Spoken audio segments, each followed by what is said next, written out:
গণতন্ত্রের শিকটে গভীর আঘাত, ভোট পরবর্তী হিংসা মামলায় ঠামা ও রাজ্য প্রশাসন সম্পর্কে বড় কথা। শীর্ষ আদালতের 2021 সালের পশ্চিমবঙ্গ বিধানসভা নির্বাচনের পর ঘটে যাওয়া হিংসার ঘটনায় এক তাৎপর্যপূর্ণ পর্যবেক্ষণ এবং রায় দিয়েছে সুপ্রিম কোর্ট।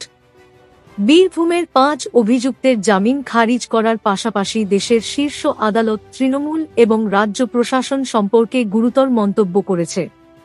সুপ্রিম কোর্টের বিচারপতি বিক্রম নাথ এবং বিচারপতি সন্দীপ মেহতার ডিভিশন বেঞ্চ নির্বাচন পরবর্তী হিংসার ঘটনাকে গণতন্ত্রের শিকটে গভীর আঘাত বলে উল্লেখ করেছে। পর্যবেক্ষণে বলা হয়েছে, শুধুমাত্র বিজেপি করার অপরাধে নৃশংস আক্রমণ করা হয়েছিল। এই মামলার শুনানিতে পশ্চিমবঙ্গ পুলিশের ভূমিকা তীব্র সমালোচনার মুখে পড়েছে।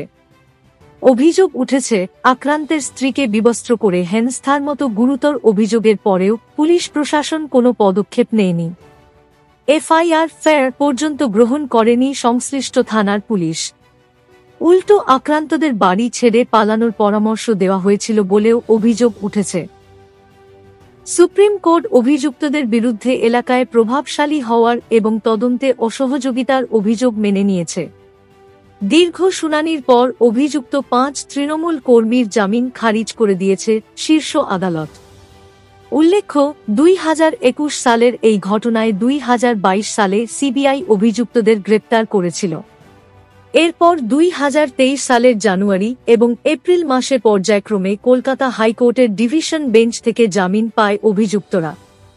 জামিন পাওয়ার পর চার্জশিট পেশ হওয়া সত্ত্বেও নিম্ন আদালতে এই মামলার শুনানির সময় অভিযুক্তরা আদালতে হাজিরা দেয়নি।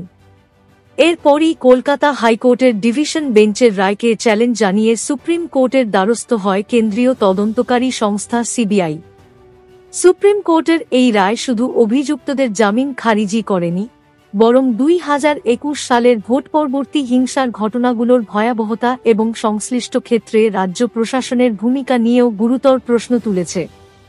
এই রায় গণতন্ত্রে রাজনৈতিক হিংসার স্থান নিয়ে একটি স্পষ্ট বার্তা দিয়েছে এবং ভবিষ্যতে এমন ঘটনা প্রতিরোধে একটি গুরুত্বপূর্ণ দৃষ্টান্ত স্থাপন করতে পারে।